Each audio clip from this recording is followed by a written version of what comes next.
These are some rescues that I got off of the clearance rack. But it's a shade plant that I know is hardy and pretty easy to grow. So what I'm doing is I'm cutting off all the unhappy leaves. We only want happy leaves. I'm also cutting unhappy stems, relieving the plant of all that stress and duty. There's actually several plants in here. It's always good to lift up the leaves and look underneath.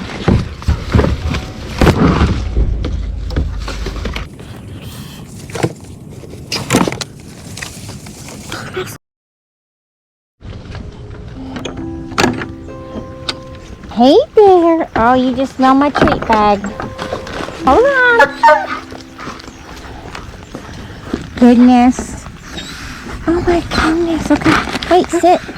Very good girl. Here you go.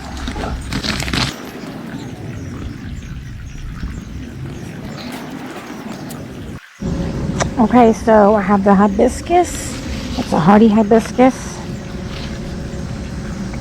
It's really cute. I'm going to remove that plant and put it somewhere over here. It makes some really nice red blooms, I believe. So I think it'll be a nice pop of color to this area. I'm actually going to try to center it between those two sprinklers, so I might put it more here. There's a boxwood here. Yeah, that's probably how I'll do it, because I know there's a drain pipe that runs along the back there. This is a tough call because this is the only full sun area that we have. Maybe I'll put it right here. Maybe I'll move these. Yeah, this will be a better spot. I'm gonna move the flax and put it right here in the middle among these zinnias, since I'm pretty sure the pup is trained to not run through this spot now. Okay, so one of the factors that I keep in mind when I'm trying to decide the best place to put something is I consider where the perennials are and where the evergreens are and where the annuals are. And I try to make sure, and I basically picture the dead of winter. If when all the perennials are gone and all that's left are the evergreens, will things look balanced? And I believe, since there's a boxwood there, there's an andina here, and there's a golden holly there, putting a perennial right where I have that hibiscus is a good balance versus sticking it over there with those other perennials that are already going to die back. Even though this is going to die back, I believe while it's growing, it's going to have more sun, and it's sandwiched between evergreens behind it and to the sides of it and in front of it. So I think that is a better spot. And since the coloring is kind of red and that grass is almost the same hue, I just want to kind of give them a little separation to accent that color. So those are the things that I considered while choosing the best spot for this plant in the garden. Okay, so let's see how the roots are. I can tell this has been in the pot a while because it's been cut back a lot of times. See all these previous cuts? Usually when a plant is just placed in the pot, or it's just started growing in a pot, you won't see a lot of old pruning on it. So I'm going to loosen up these roots at the bottom just to encourage them to spread out. And boy, they are dense. They are really dense. So I have to get a little more aggressive. Root in there is a lot more mature than what I was expecting. So it doesn't burn up in the sun. They didn't have it in the sun at the store. That's another thing to always think about when purchasing a plant, is where are they keeping it? Because if you buy a plant that's been kept in the shade at the store and then you come home and plant it in full sun because that's where it needs to be, it could burn up, but it will come back. So don't give up, just be prepared. That's the goal, is to be prepared for that. I'll have to let the client know that this was kept in the shade. I don't know how long it's been in the shade, but I'm going to prepare him for the worst and just let him know there's the potential of it getting some scorch. And if it does, it'll come back. It will come back. It's not that it kills it, but it does it does make it pretty ugly for a while. So as long as you're prepared, it's not that big of a deal. If you're not prepared though, which most of the time people aren't, They just think, oh, it's trash, or they'll stop watering it. But in this case, we're going to be prepared for that. Here's the phlox that I pulled up. I'll probably keep a little bit around it because I do think it's a nice contrast. I'm going to move it to this side.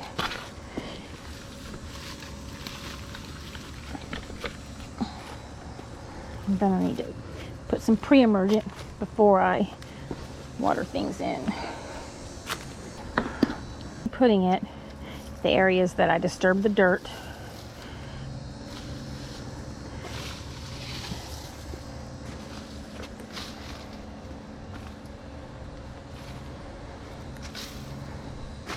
And then this particular pre-emergent is very volatile. It means that it's really highly prone to evaporation and deterioration, especially from the sun. So the sooner you can get it covered up, the better results you'll have, because it does deteriorate the effectiveness whenever it's exposed to UV light or sun. So that's another thing to keep in mind. Every herbicide has its drawback. So they all have pros, they all have cons. It's just to learn them and understand them and then adapt to them, and so they can be the most effective as possible. So I'm gonna get my blower, blow it off the leaves, and maybe move this. We don't have any of these phloxes down here. Oh yeah, we do. We have one right there. What am I thinking? Maybe the other end of the garden. Maybe down here. Not much color going on. So I'm thinking right here. This might be too much shade, but it may not be. We will find out. And then I've got this japonica paper plant. I don't know the official names, and I'm sorry that I am not one of those people that will know all those fancy names. So just want to tell you right up front, this, I'm thinking somewhere around there, or potentially maybe right where I'm standing might be better, because it is a morning sun only plant. That's a tough one, but I'm gonna move this and shoot for it here. I don't think it'll take over that azalea, but I want to be prepared. I should move it a little forward. Oh, I don't want to block the sprinkler to that. Okay, maybe it should go right where I put this, and I'm gonna move these forward. Okay, that's the plan. I'm moving the phlox forward, and I'm gonna put that japonica right there. I don't even know if I'm saying that right, japonica, but that plant, the paper plant.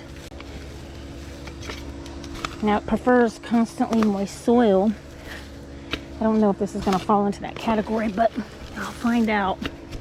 I may have to make some sprinkler adjustments to make sure that happens. I guess I should look at the roots and see what kind of hole I have to dig for this. They're mature. Oh, not very deep. Look at that. Sometimes it's always good to pull out and see how extensive the root system is, because there's not always the need to dig a hole the size of the pot, like the directions and many people will say is the rule. Just pull the plant out and check, because you might be giving yourself extra unnecessary work. So we're going to go with that right there. And hopefully, you know what? This little piece just came off, so I'm going to keep that separate. And this way, if there's a spot that happens to perform better than the other, we'll have two chances to figure that out. This is an evergreen. Kind of want to put it where that pot is and move the elephant ear more forward. Let me try that. This is morning sun and under a tree. Let me see here. Let's see. Oh, and the japonica paper plant is supposed to be an evergreen. And I've never really seen one get as tall as it says yet. So I'm going to keep this behind it and then go from there and just see. Actually, now that I think about it, this might be too much sun, because I forgot this heather grows fast. Okay, so now I'm worried about that. Let me find another spot.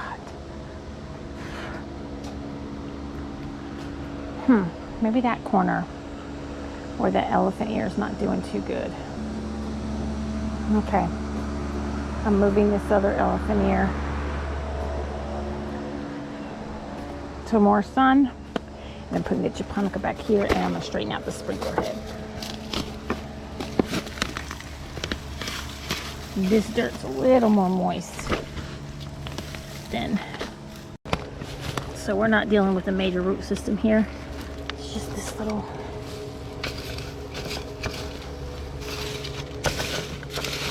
Didn't think I would have such a hard time finding a spot for that. Now, the elephant ears, I think I'm gonna stick them right along here, kind of at an angle, so they can get a little more sun. And then if they get in the way of this azalea later on, it can always be moved. But for now, it's gonna help create a barrier, hopefully anyway, steering the dog to go around the azalea, since that one does get trampled a lot. So I think there's a place for more elephant ears. It's as good as any. Okay. So I need to come in with my pre-emergent and blower, clean those up. Oh, here's some impatiens. I'm gonna stick in the ground over here. There's a hard time getting things to bloom right here. Very hard time. So let's see, we can get them growing. We don't need all of that dirt. And it's gonna be the same thing with this one. We don't need, none of that is roots. All that's roots are right here. You can see them, just those little parts. That's the only part that really has to be transplanted. The rest of it is just bulk, and it really isn't necessary. I have planted several plants in this spot that I thought would do good in shade. Okay, everywhere that I disturbed the dirt, I'm putting this, and right as I water it in, right before I water it in, I'm going to put the dog inside, because we don't want pets trampling through this. We don't want them trampling through it ever, but once it's activated, it's really important to keep your pets inside until it's dry. You don't want them coming in contact with anything. Okay, so I'm just wiping my hands so I can give the puppy a treat and send her inside. I'll save the big ones for last. This is chicken wrap sweet potato in honor of Jasper. Here you go, sweetie. Good girl.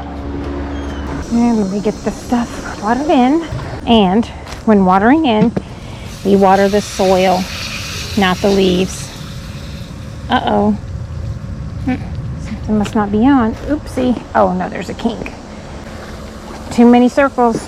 That's what causes that. The more circles, the more kinks. Less circles, less kinks. Simple rule.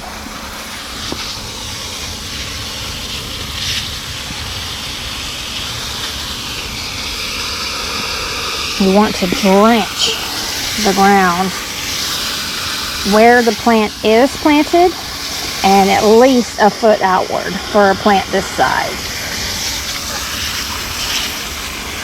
And you know, if you can minimize getting the leaves wet, it really does help the plant rebound better from transplant, because you're potentially going to end up with some leaf scorch. So any risk that can be minimized is good to go ahead and do when you're installing a plant, especially in the middle of summer. I mean, right now, this is the middle of September. It may not be considered summer for a lot of parts of the US, but it may as well be here in Texas, because it's just as hot. We still have temps in the high 90s, and our nighttime lows are in the high 70s, so that's summer. I don't consider it fall until till our nighttime lows are consistently 65 or below. And consistently meaning, like, you know, the forecast 2 weeks out is showing the nighttime lows, because that's what plants are triggered by, is the nighttime lows, especially for vegetables and fruiting and some winter flowers. So it's really important to pay attention to those nighttime lows. And I'm watering these individually because I don't think they get much from the sprinklers, and I think they're coming up good because I did this last time. I gave them a good soaking last time. These caladiums. Oh, here's another trampled plant right there with eggs. little broken branch. I think I can tell everything benefited from the soaking that I gave it my last visit, so I'm going to have to incorporate that because this area is higher up than all the other areas. So it will be the first to dry out, and it's next to the edge of the pool, which retains heat. Next to this, the stone's going to retain heat, so it's going to heat up the ground more, which also promotes quicker evaporation. So the normal sprinkler schedule, if I adapted it to accommodate this situation, then everything else down there would be drenched. So where I'm making up for it is, even though I know it gets water as much as everything else, it's just drying out quicker. So this is going to be how I make up for that, you know. And that's again another situation where somebody might want to go in and adjust their whole sprinkler settings to accommodate the edge of a planting, and doing so is going to just lead to another problem. So we definitely don't want to sog or bog down this area back here, because those plants are thriving just right. So you have to kind of look at the scale of the percentage of pros and cons of what's going on, and, you know, average it out to where whatever's the beneficial for the most area is what is part of the routine that's easiest, such as the sprinkler schedule. And then watering by hand, which is just a couple times a month, should be enough. So I'm going to be making my way to those other plants that I planted down there in the shade, that I don't want to forget or miss any of these. Okay, so earlier there was an elephant ear right here in the shade that I dug up and relocated, and I actually split it in two when I relocated it. So this one is actually staying in similar situations that it was in, because in this time of year, if you're going to relocate something, it's really best to just go ahead and cut especially something like this, a tropical, I just usually cut the leaves all the way down. Elephant ears are a little more tolerant of this. So there's already a damaged leaf on this one, so I'm cutting that off, and I'm going to leave these two because it's in a similar situation. It's not getting any more sunlight than it did, and it's probably going to get more water. So if anything, the situation for this improved from where it was. So I have a little faith that those leaves will be okay. However, the one that I moved to this location is 100% gonna get much more sun than it's been getting. So instead of just waiting for it to burn out, burn itself, crisp up, die back, and start over, we go ahead and do that. This way, within a couple weeks, when I come back, it'll already have new, fresh green growth. If we leave this here and let this die back, it would be over a month before it put out green growth again, because this would have to die completely back and then clean out the plant before the signals would come to put a new leaf. So then we're just prolonging the inevitable. So by cutting it back, since I know it's going to be in more light, we are speeding up the process of its recovery of making new leaves. So that's just something to consider when you're adding or rearranging stuff in your garden to tweak it up. That's something to think about, is adjusting the plant according to the light conditions that it's going to have. This is even with full sun plants. These elephant ears are full sun, but if they've been in the shade their entire life, they haven't developed the protections to protect their leaves from scorching. That only happens from growing in the sun. So the only way around that is to either acclimate the plant by slowly introducing it to sunlight over a period of weeks, or just go ahead and just cut off the leaves and let it start over.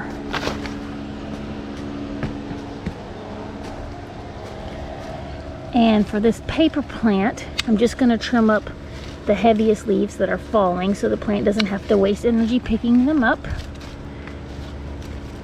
It's going to be in the shade, so I'm not too worried about any scorching, but I do want to make sure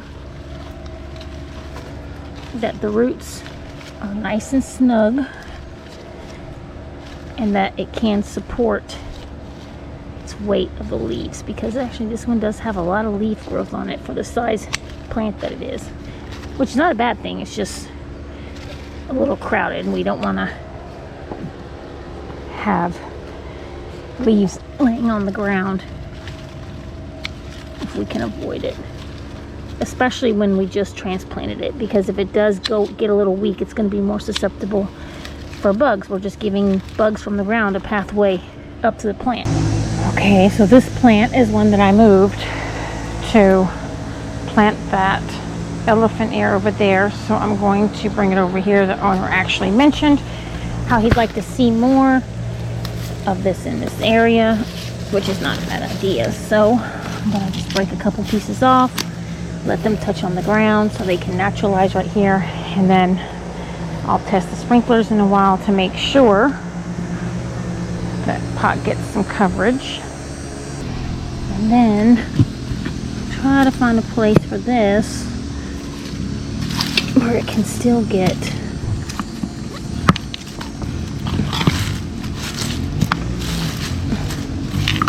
some water from that sprinkler head, because it's looking pretty dry.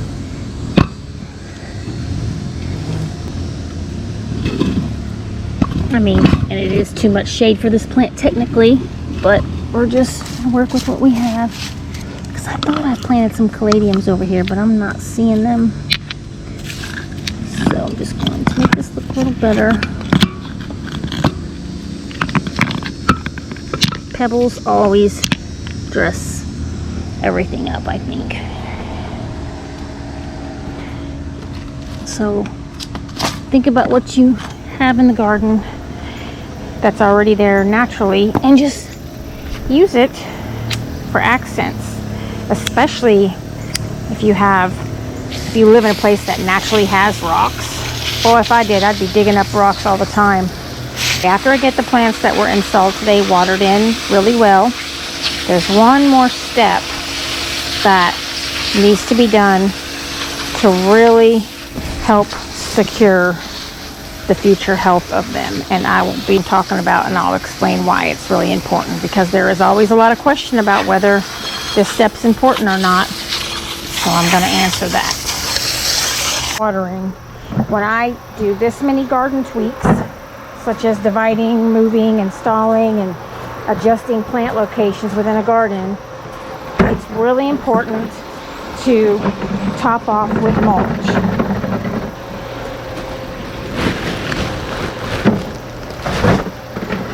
Why I bring this up is because I actually used to be guilty of thinking that mulch isn't that important, that it was just a cosmetic thing. And it's actually everything but. The cosmetic part is just a bonus of the benefits that mulch provides. This time of year, with as hot as the sun is getting, the soil temperature is really high, and roots and plants will have some struggle with that aspect of it, and mulch helps keep the temperature down. The other aspect is moisture retention. This is like a barrier for the moisture in the soil, so it cannot evaporate as fast. That's a plus. The other thing is it actually feeds the soil over time. It slowly breaks down and turns into compost, feeding your soil.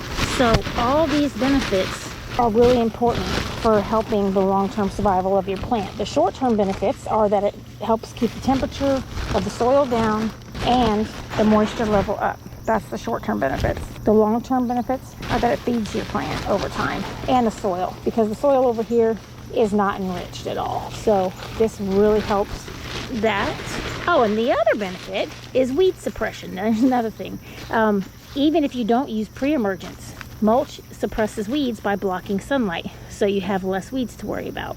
If you are using pre-emergents, such as I did earlier in this area when I planted, the granular pre-emergent that I was saying was very caustic and prone to evaporation, this is a layer of insurance to prevent that evaporation, because we're completely covering it up. So, I mean, the list goes on and on of the reasons to use mulch. Every situation is different, but there's never a time where mulch is not a good idea. So if you're wondering, do you really need mulch? Just take this advice when I tell you, yes, you need mulch. So after I mulch, I will be coming in with my last watering from the sprinkler system, checking the sprinklers, and right after checking the sprinklers, I will be doing the liquid herbicide. And by spraying, I really mean drizzling. I don't spray Roundup or any liquid herbicide. I drizzle it because that's the responsible way to do it. And if I haven't already posted a video on why, oh no, then I'll be doing that too. My gosh, I've never had this happen before, but this is pretty serious. I have to have this bucket to carry my herbicides in. I'll give it one more As you can see that I'm barely putting any pressure on the trigger. I'm letting the product just drizzle out over the plant. Being very careful not to step in it too. This is why I put the dog up, so they don't step in it. Normally I would cut this and treat it, but doing that now with all of this new growth, because it's been cut so many times, it would take too long and too much product, more than that weed is worth. So I'm just going to knock it back first, and then when I come back and it's dead, I'll be cutting it and treating the ones that didn't affect. But the client even said, I've just been cutting them, and doing that really stimulates more growth. It doesn't help long term. It actually makes the problem more complicated to fix. It's better to either pull it or spray it. If you're not sure, pull it. But cutting it, you know, if you have to as a last resort, as a one-time thing, that's fine. But in the habit-wise, you're just making a bushier weed with stronger roots. So that's not a long-term goal. So it's good to keep in mind what's going to work out better. If you're going to make an effort, think of the long-term goal, so your effort is worthwhile.